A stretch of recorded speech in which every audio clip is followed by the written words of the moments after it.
Yo, what's good? What's going on? Welcome to Q&A. Questions need answers. This is where we discuss community, culture, and politics, not only Black Miami, but across the country, across the globe. So with that being said, I'm your host, James Munch II. Most people just call me Munch, and let's get into it. So Congresswoman Frederica Wilson has officially announced that she will not be running for reelection. With that being said, a number of people have been resigning from positions they currently hold to run either in her seat or other seats that may become available as a result of her decision. And my question for today is, what does the future look like? Different bills that have been passed, like Senate Bill 1134, our livelihoods and our ability to thrive, not just survive, is at stake here. But with all this political maneuvering that's going on, it makes me a little weary, a little pessimistic more than optimistic. And I think in the long term, we may end up losing more than what we gain. There's one seat available, and we're losing other seats that were strongholds. You had officials that were literally unopposed in the positions that they were in. And I'm all for change. I'm all for upward mobility and us being able to move. But when we think about the collective and what we are doing as a community, I think we got to really grapple with that, And so with that being said, we, just to look ahead, we're going to get into an interview that I did with the brother Stephen Hunter Johnson, who's a lawyer, amongst other things, and a person in the community who's very involved. And we talk about just nationally where Black people are in this moment. Going forward, just my thoughts, on everything that's happening. You have Oliver Gilbert, who was currently serving as the Miami-Dade County District 1 Commissioner. He's going to resign, right? Chevron Jones, who served in the Florida Senate, is going to resign. I think he was District 34. He's resigning to run for Congresswoman Frederica's seat. At the same time, Commissioner Jean Monestine has announced that he's going to run. There are 4 Black candidates in one race. And so that's a concern. And I get into that a little bit later. At the same time, Chevron Jones ran unopposed, meaning there was nobody running against him.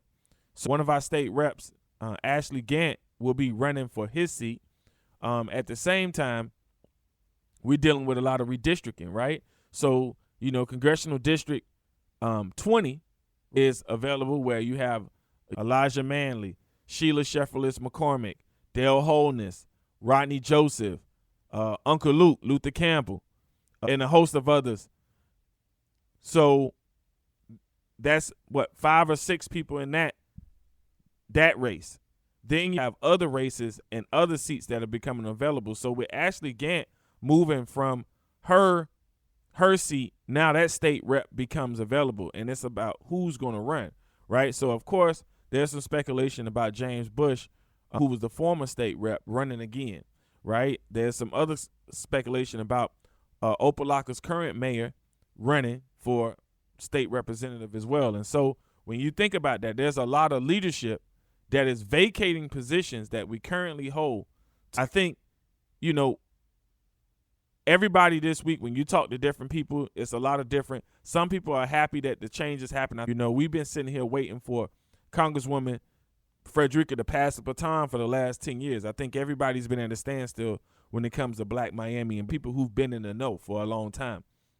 So this is a long time coming, and it was just a matter of time before it happened. When you see 3 and 4 candidates taking one seat, right? That means that there's a lot of ego involved, there's power grabs involved, and there's clearly no strategy. That's just my personal opinion. I think we should have literally said, who's the best man for the best job, and let's all as a community get behind us. And another thing is, when you talk to Black politicos, there's 2 different conversations happening, right? One conversation is, what is going on? You talk to a lot of people who are in the community day to day, and you're talking to people on the ground who would be potential voters. They don't even agree with this move. So I think there was clearly no strategy. And for me, it's just packing 3 and 4 candidates is not a viable strategy to me. It makes it an easy case for somebody else to come in, run their race, and beat us by a minimal margin that we could have probably won by a landslide had we been strategic about who we're going to run in this race. Now, understandably, it's the primaries. And so there are some people who just going to have to fall to the back. But I just honestly don't think it's a smart move. I don't think the community is actually involved. I think people are running because they want to run, not because the community says they want them to run. And I think when we think about leadership, I think that needs to be at the forefront of these races. And I know a lot of people say they're not influenced by the special interest groups, or they don't take money by the special interest groups. At the same time, what do you move by? Because if you jumped in this race and then you start to go talk to community, then you already behind the 8 ball. I think we need to run with candidates that are already in community with folks. And that way, when it's time to run, it's no question who I'm running with, because whether I held the title or not, I was already doing this work. And I think that's what makes it hard. Another thing I wanted to mention, because, Angie Nixon is also leaving her seat, right, to make a run for U.S. Congress. And I'm just concerned we already don't have that much power in the state, which means we're going to put in new candidates that now have to establish and build their relationships within the party as well as cross the aisle. And I think that's going to set us back. Like, I think we already get less than 30% of the budget. That's not including, the dollars that's supposed to be evenly split when coming from the federal government. I'm talking about dollars that specifically go back to a Liberty City, specifically go back to Opelika, specifically go back to Miami Gardens. And I think that those are the things in the long run that I'm more concerned with. What power that we have when we all know that local politics matter. And when our current governor is stripping the power away from our local municipalities to effectively and efficiently do their job, we need more veteran leadership within the state, not at the national level, but within the state level, because a lot of times, the state has its own sovereignty as opposed to the Fed. And even though the Fed may make national policy, the state still has the right to say this is what we're going to do and how we're going to do it. And I understand federal government can make mandates, but at the same time, let's be real here about the whole situation. I think we're going to end up losing more than we're going to gain. And not saying that we won't get certain seats, but let's just talk about it in totality. So Oliver Gilbert is stepping down from Miami-Dade County Commissioner seat, District 1. Chevron Jones will step down from his seat, which he was currently unopposed. Ashley Gant is stepping down from her state rep seat, right? Then you have Miami-Dade School Board member Dr. Gallen in District 1 stepping down to run. And then Miami Gardens Commissioner Linda Julian is stepping down from her seat. Mayor John Taylor is potentially stepping down from his seat. Who's going to fill these seats, right? I think about places like Opelika, where they're already on thin ice and under close watch from the state. And so if he leaves out of that seat, all it takes is one. And then he gets in a position of power, and now Opelika is no longer a black city. You think about areas that like Miami Gardens. Miami Gardens, the same thing. We start losing commissioners. And I'm not saying people should stay in their seat for forever. That's not what I'm saying. But I'm just saying politically, black political power, when we talk about black representation and we losing it, I think that's something we got to really sit and reason with and caution ourselves. We're losing 2 and 3 seats to fill 1 seat. And so that's why I'm saying I think we're going to lose more than we're going to gain, right? So just in Congresswoman Frederica's seat, we're losing the current District 1 commissioner and the senator in District 34 in Chevron Jones to run for U.S. Congress. That's 2 seats to run for 1 seat. And they're stacking the deck with another former commissioner, Jean Marnestein, and I believe Philip Moise is also running in that seat. So there's 4 candidates that will be potentially running for that one particular seat, which I think is going to overall weaken the black vote. Then let's talk about District 1 on the Miami-Dade County Board of County Commissioners. You got Miami-Dade Public School Board member of District 1, Dr. Gallen resigning, stepping down to fill the seat of District 1.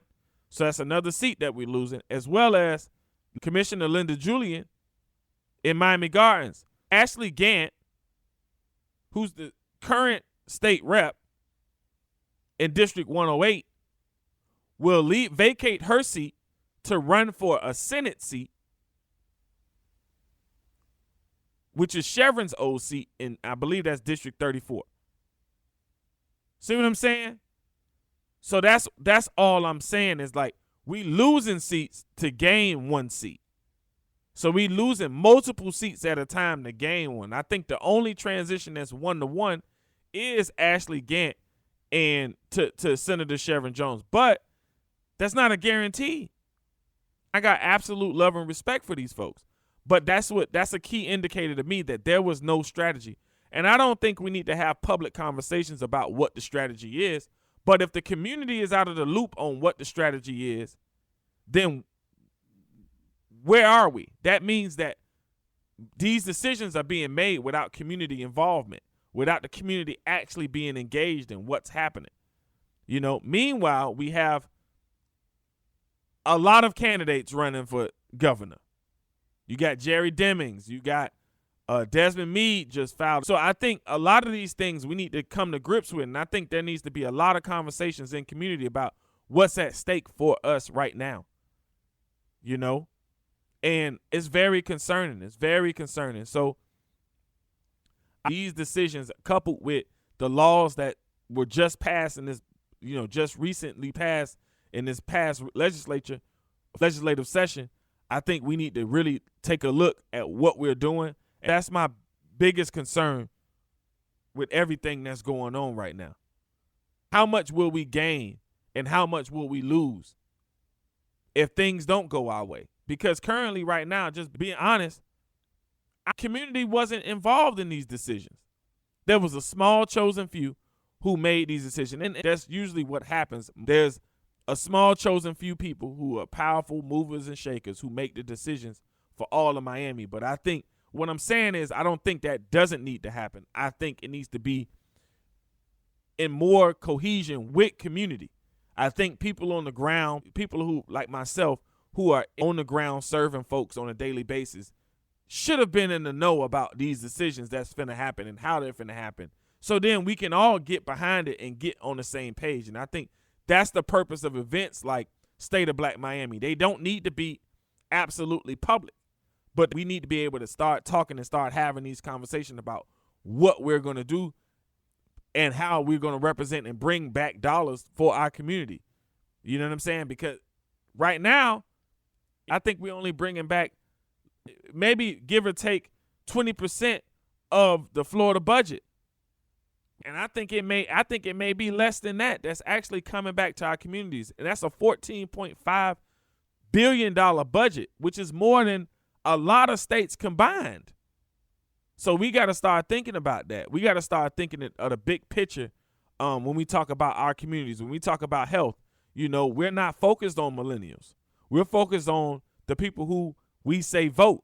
The reason why we have a lot of brain drain right now is because it's not equitable. It's not affordable for young folks to live and thrive in places like Miami, Orlando, Jacksonville, and other areas across Florida. It's not a place for us to live and thrive. Instead, we're surviving. We're working to pay bills. You know what I'm saying? And so that leads to a lot of folks leaving these urban areas, these Miamis, these Orlandos, to go out of town to different states like a Georgia and other places that have more opportunities for young people. And I think we got to start thinking about that. My other thing, I'm just curious. What does the future of Black Miami, Black Florida hold?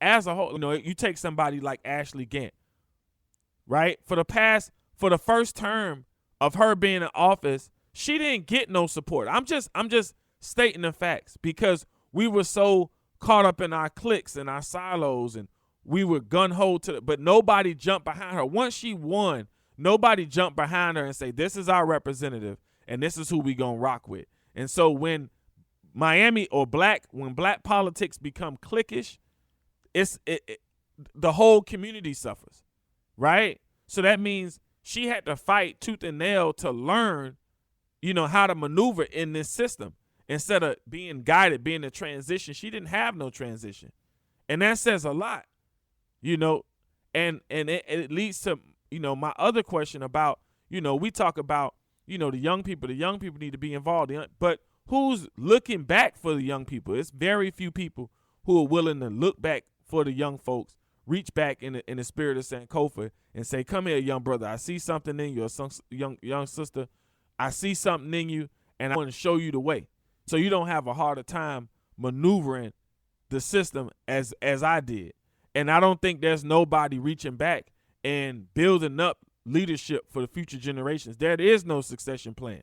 And by Congresswoman, there's no knock to anybody. I want to be clear. I'm not a person that want to sit up here and play the blame game. That's not my thing. But I do want to give constructive criticism so that we can move forward better. And so I think with Congresswoman Frederica Wilson stepping down, I know this has been a conversation for at least the last decade.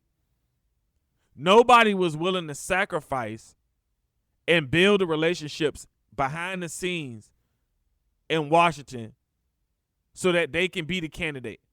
They wanted to be out front. You know what I'm saying? I don't see nobody saying, "Hey, I'm the one behind the scenes that was building the relationships, nurturing, going back and forth, so that I can be visible." You can still be visible and be an aide. You can still be visible, and you would have had the relationships with the various senators and the various reps, U.S. reps, so that now it's not like I got to go up here blindly and now try to navigate through this current administration. You know what I'm saying? And that's what I'm concerned with, is that we're going to lose more than we gain because we're going to need a full term in most cases to navigate the waters and get grounded in order to even affect change.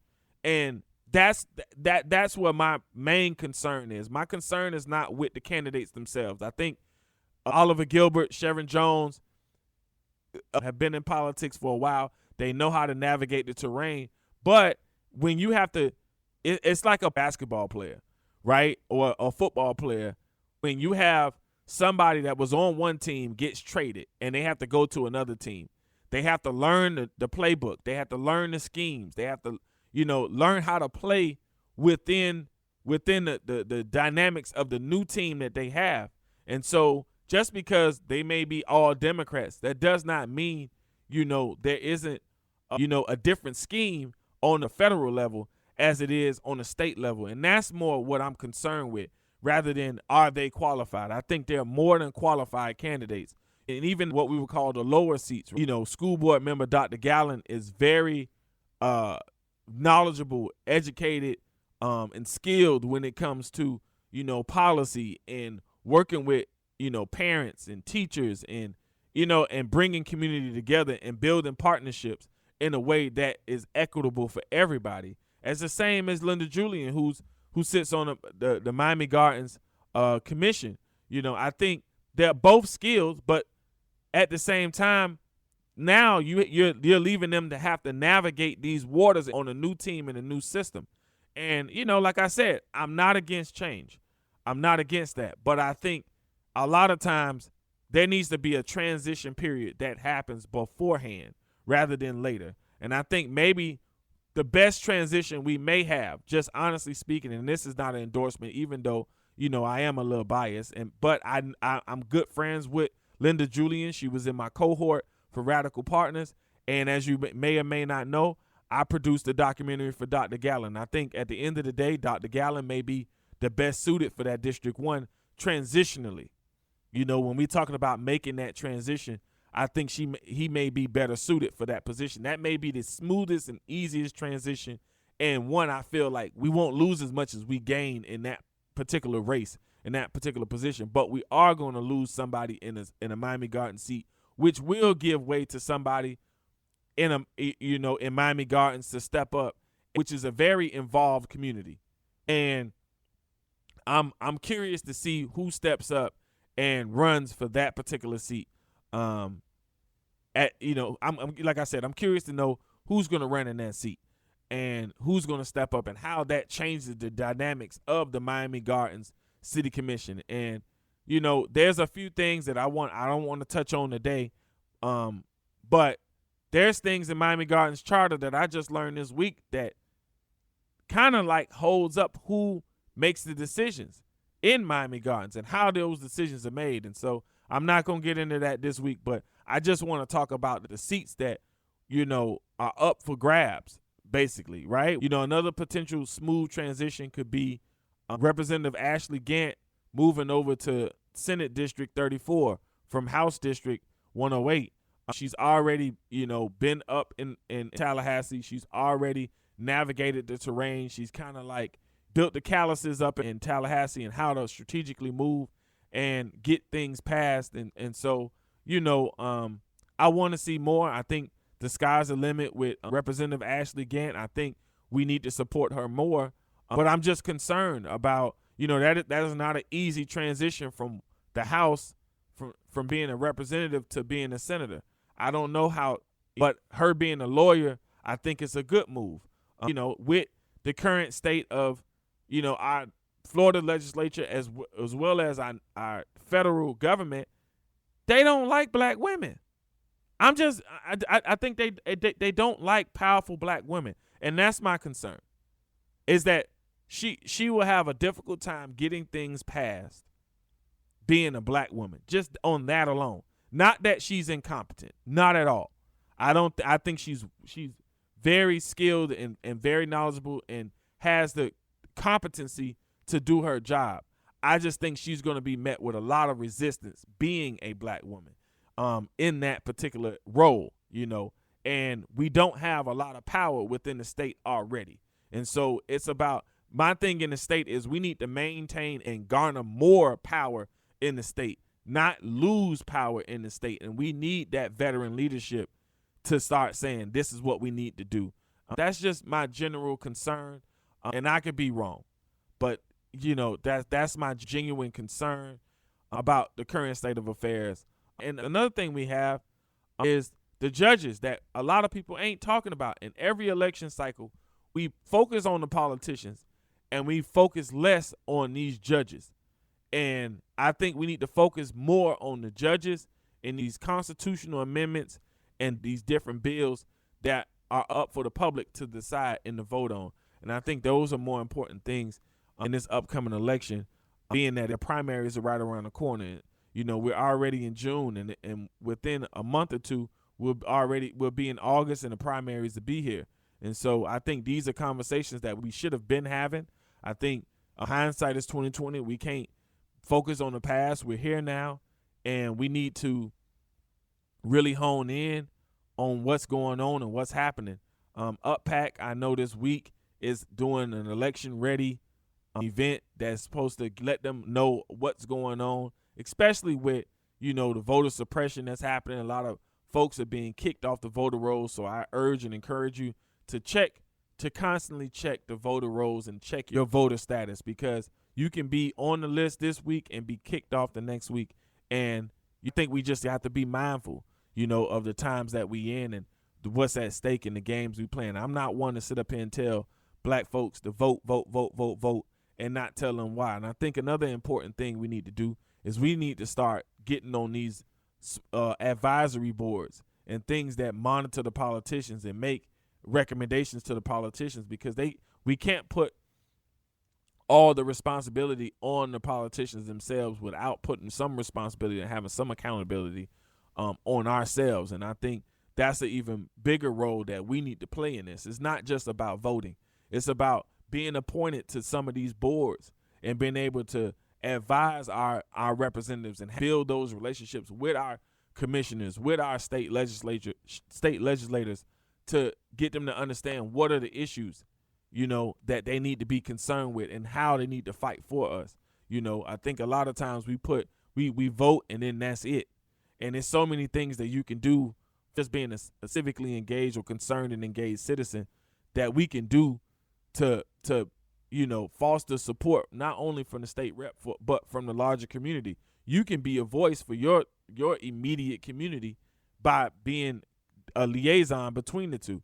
And so that's another conversation that needs to be had about, what are we doing and the strategy and what we're doing and how we need to get people involved. And so I spoke on a panel last night about getting on these panels. I also spoke to the fact that, voting matters and we do need to vote, but we need to be able to stop talking at millennials, right? Stop talking at younger people and saying we don't care. We do care. We just need to be advised on how do we move in these times. I think, when you think about our more seasoned generation, our seasoned elders and whatnot, they know about what's going on. They've seen the big vote with Charles Hadley. The dynamics have changed. We don't have the concentrated voting blocks as we once did before in those times. And then when things change, we can't just say vote, vote, vote, vote, vote. That story gets old. And don't tell me about the big bad wolf that's supposed to be Trump, because in our case, we don't see him. And so, what we need to be told strategy. We need to be told, hey, y'all need to vote. Not only do y'all need to vote, this is direct us to other things we need to be concerned about, and what controls what and why we need to vote, right? Why we should vote for this person, right? What do they stand for? Not only just vote, because that's what we're told all the time. We need to vote. We need to vote. But a lot of us don't even have the time to pay attention because we so busy trying to build wealth for ourselves in order to get a house. It's 10 times harder for a young person, to get a house than it was for somebody that's a little bit more than our elders, right? It's 10 times harder for us to get a house. It's 10 times harder for us to build some type of financial stability in the affordability crisis that we currently living in. And I think we need to take in consideration that so don't be so super critical of us. Advise us on what we should do. Don't tell us that we not listening and we saying, hey, and we asking for help of how do we get involved. We don't know. We only had 6 months of economics and government, okay? And that was in high school. And for some of us, high school was 20 years ago. So we don't fully understand how these things really affect us because we never been that close to politics. We never been paying that much attention because we've been trying to live and survive for so long that we couldn't lift our head up. We didn't go to a PTSA meeting. We didn't go to an ESAC meeting. We never been to a Miami-Dade Commission meeting or a Broward County Commission meeting. We never been to these things. We never understood how our property taxes, are largely responsible for a number of services that are available to us within the city. We don't know these things. We don't know how it works. And I think my ask of our elders is to be able to plainly articulate why these things matter, right? Don't just tell me vote. Tell me why they matter and why I should be involved. Welcome back to Q&A, Questions Need Answers. I'm your host, James Munch II. Most people just call me Munch. And this second half of the show, I want y'all to listen to a conversation that I had with Stephen Hunter Johnson about where we are as a community right now with Senate Bill 1134 passing and what that means for the Black Affairs Advisory Board and what that means for black folks, not just in Miami, but nationally, with these laws being passed and what we should look forward to. Country. And I would like to know, what are your thoughts on the whole, what's going on? It's funny. I've been having this conversation a lot recently. Here's what's going on. Black America is sitting at a precipice. It's being asked two really important questions that we as a community are going to have to answer together. And you're the one who said, hey, I want you to tell the truth, so I'm going to tell you the truth. We're being asked on one hand whether or not we are going to continue to participate in politics the way we always have. And we're being asked on the other hand, how much are we willing to accept from our governments? Mm-hmm. And we've been asked this question before. We were asked the question after Reconstruction, we were asked the question. We were asked the question in the 60s, we were asked the question. It is 2025. I don't think I thought when I was born I was going to be asked those two questions. I don't know if you thought when you were born you were going to be asked those questions. But here we are in this moment being asked those questions. So what's our government doing? Our government saying, hey, I'm not making a place for you. Mm-hmm. Good luck. Mm-hmm. All right. What's the Democratic Party saying? Hey, we're not really going to be able to make a place for you, your politics, your ideas, your issues. Good luck. And what do you do with that when people tell you that, right? Mm-hmm. How do you react? I know yesterday was Louis Farrakhan's birthday. Yeah. So, of course, the first thing that pops in my head is do for self. Yeah. Because it's what the ancestors did anyway, right? Yeah. Yeah. So we're going to deal with this together. Whether or not we make the right decision, because I can look back at the decisions the ancestors made, so can you, and say, hey, I don't like this decision, I don't like that decision. Yeah. That's really immaterial. Yeah. Yeah. It's all going to be part of our history, and we're all going to be part of this inflection moment. What do we do? I always say it's trial and error until we get this shit right. Oh, correct. Like it's all trial and error until we figure it, until we get it right. Listen, if you're born black, you're born with certain superpowers, but perfection is not amongst those superpowers, right? So, there have been plenty of things that I've been wrong about. There have been plenty of things that I did not anticipate. I can tell you that when Ron DeSantis started as governor, he was actually on a run that made me say, oh, he's going to be fine. Right? Yeah. So you go back, I can tell you about some of his judge picks people outraged about. But low key, Ron DeSantis appointed Judge Brinkley to the bench. Mm-hmm. And from my perspective, in my politics, you couldn't have a better judge than Judge Tanya Brinkley. Mm. Right? People complain about redistricting. Yeah.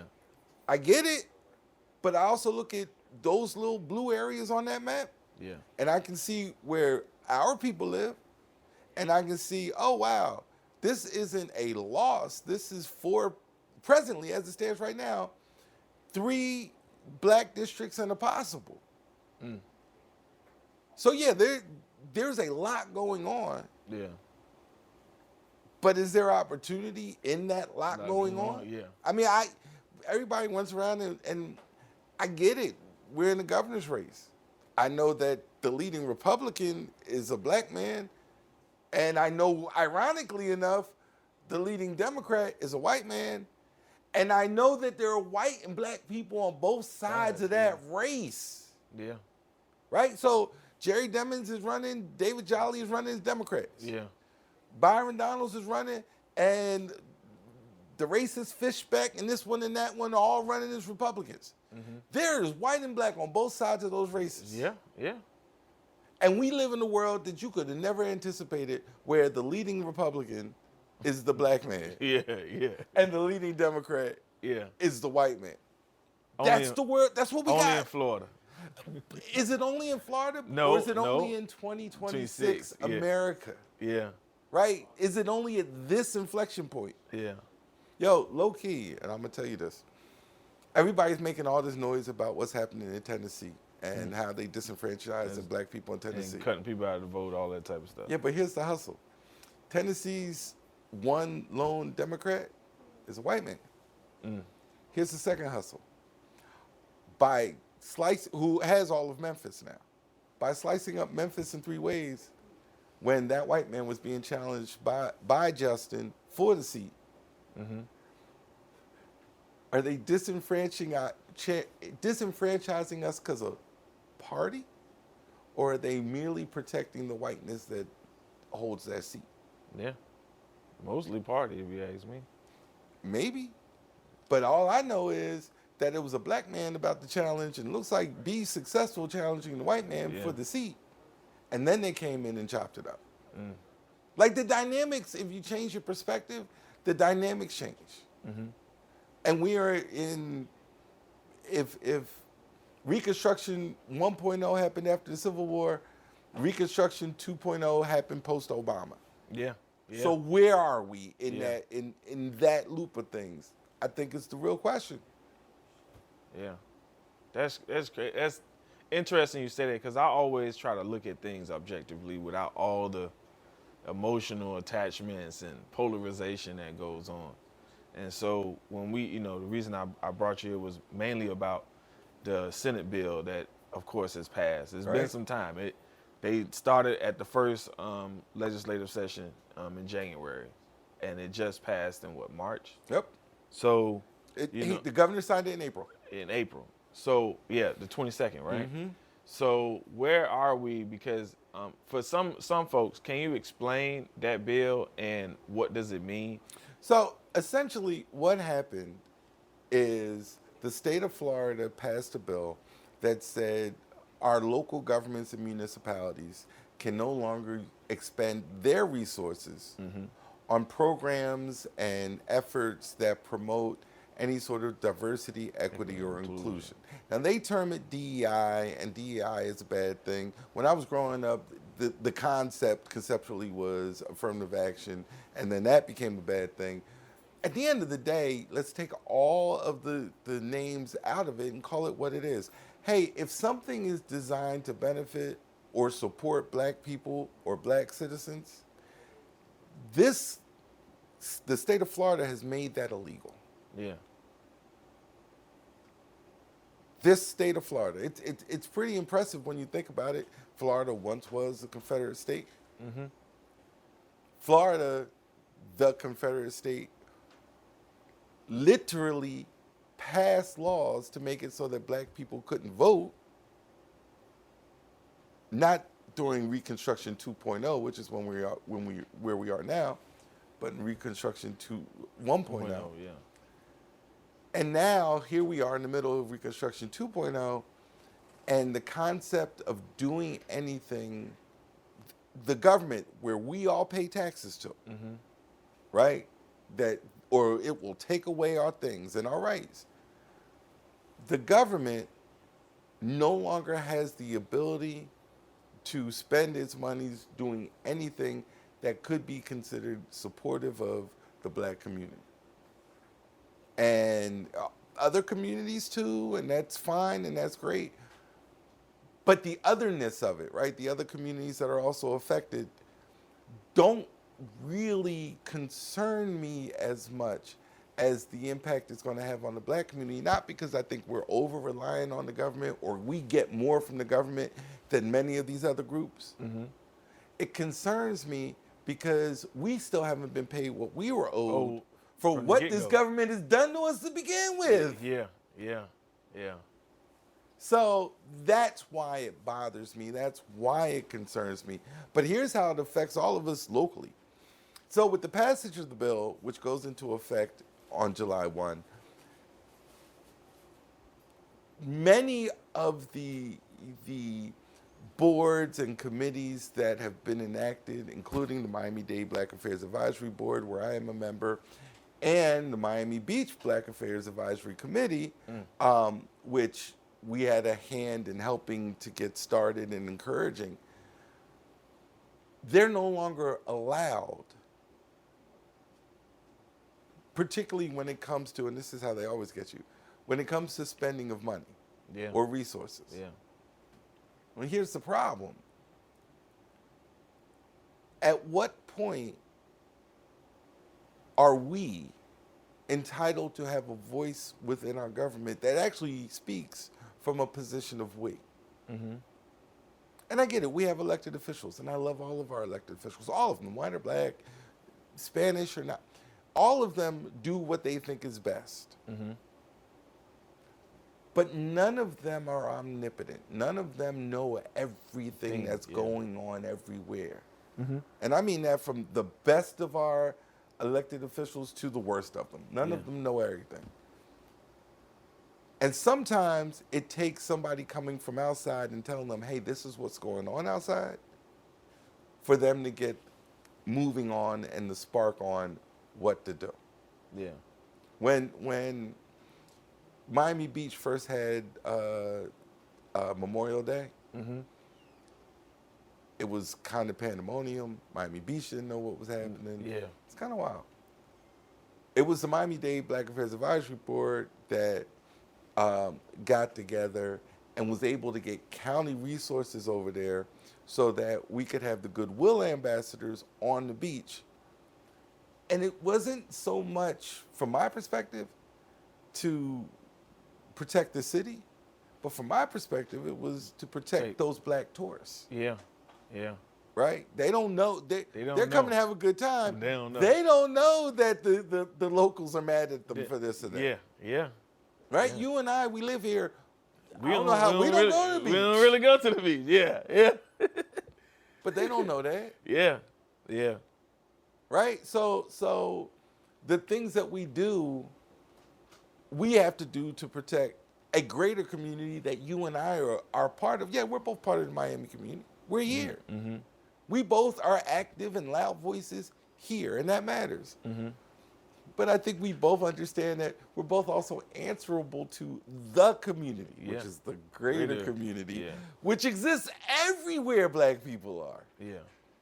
And that's there are different considerations there. So when you have a board like the Black Affairs Advisory Board, or even the Black Affairs Advisory Committee on Miami Beach, those concerns, those thoughts, those ideas, not only from the local citizenry and community, but the larger, complex black community, big C community that we think of and speak from, those actually get platformed in a meaningful way. And I'll tell you something about black telepathy. The stuff we're doing here, other folks are also doing elsewhere. Yeah. And that's kind of where that critical mass comes from, where everybody's trying to change at the same time. Yeah. And how do you beat that telepathy? You just make it illegal to have it. Yeah. And that's what they doing. Yeah. Right? Because and you know, doing work with NAACP and others, that's something that I've always been like, well, it ain't just the thing that's happening here. It's a thing, like, how are other cities, and that's the question I'm always poised to ask, is like, how are we attacking this? Because they put out a whole project. They had a whole plan. I don't know how many people read it, but they told y'all in plain English what they was going to do. And we didn't have a rebuttal until after the election. Like, oh, he's not going to get elected. Like, we ain't thinking about the worst possible scenario. And to me, it was like, why are we so reactionary to why can't we be proactive? Like why did we wait until he gets elected to be like, okay, now we're gonna put up our own project 2025, like a month before? Like, no. We don't need a project 2025. Right. We need a project 1600. Because they still ain't gave us, like you said, they still ain't 1690 project. Correct. Yeah. Like, they still ain't give us what we were supposed to get from the get-go. Yes. We don't need to be telling the story. We need to be like, yo, what do you think? Because, you know, every time around elections, you know, you got people who believe in voting, people who don't, people who think, like, you know, I don't think the money is going to save us. But I also feel like, I remember when Ice Cube, I don't know if you remember this, but Ice Cube was like, made a plan. Yeah. And I think, sometimes I believe, and that's what I think we should do. Like, we shouldn't be waiting to see what Kamala or whoever the candidate may be is going to give to us. Like, when are we going to basically say, as a collective, and I know it's a hard thing to do because it's hard to get the masses, you know, but we are small groups, you know, where you have the chamber, you have, you know, when we talk about the state of Black Miami, get us all together in one room, to some degree, a small group of us, and say, these are the things that matter.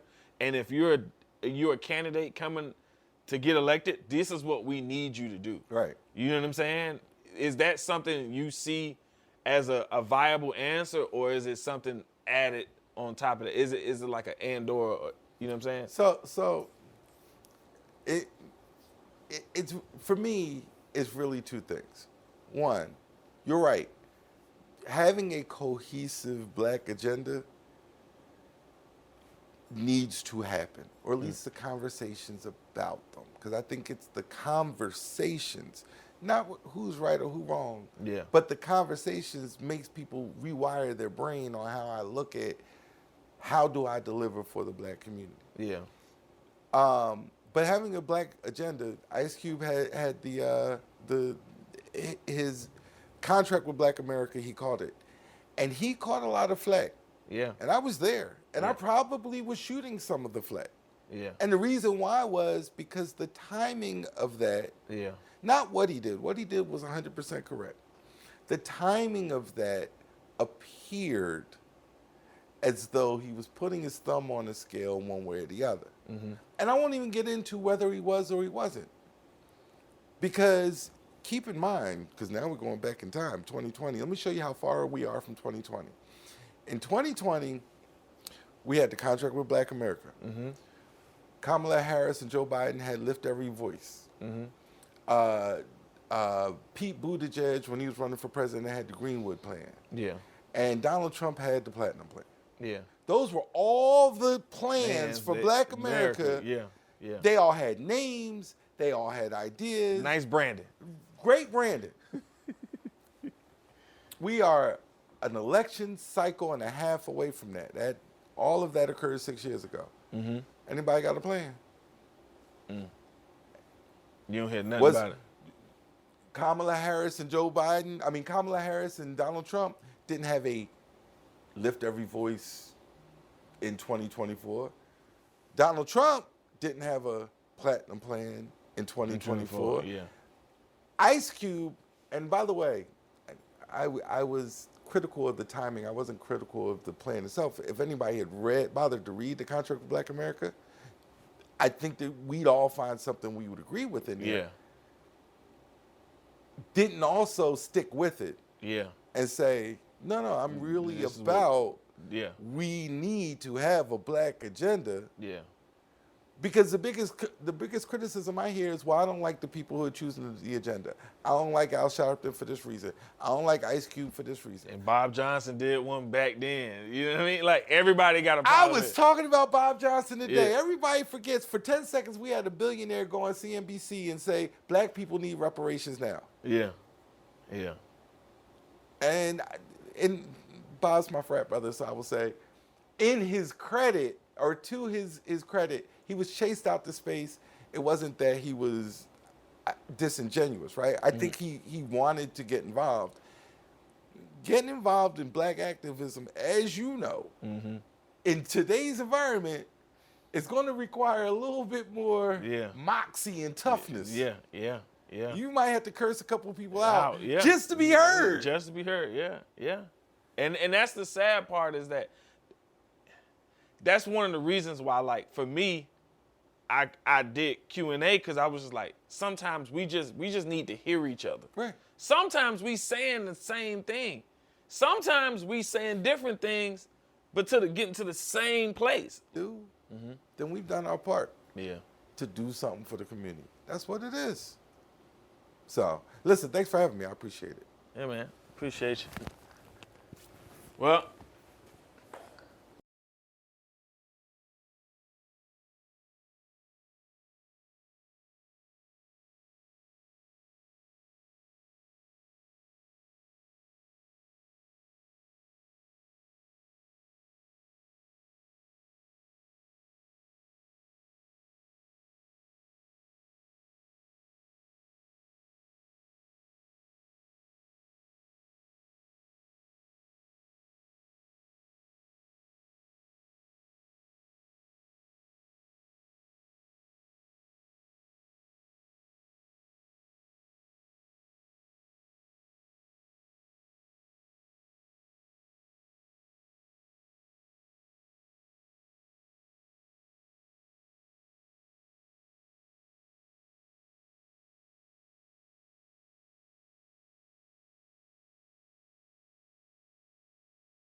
Well, everybody, I hate for it to end like this, but I see y'all. I see y'all when I see y'all. Remember to tune in to WNBM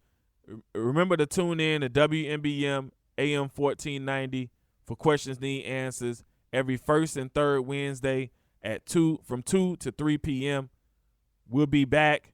Next episode, we'll be talking with Isaiah Thomas, who's an educator as well as my business partner, as well as part owner of the Roots Bookstore and Market. Peace in the Middle East.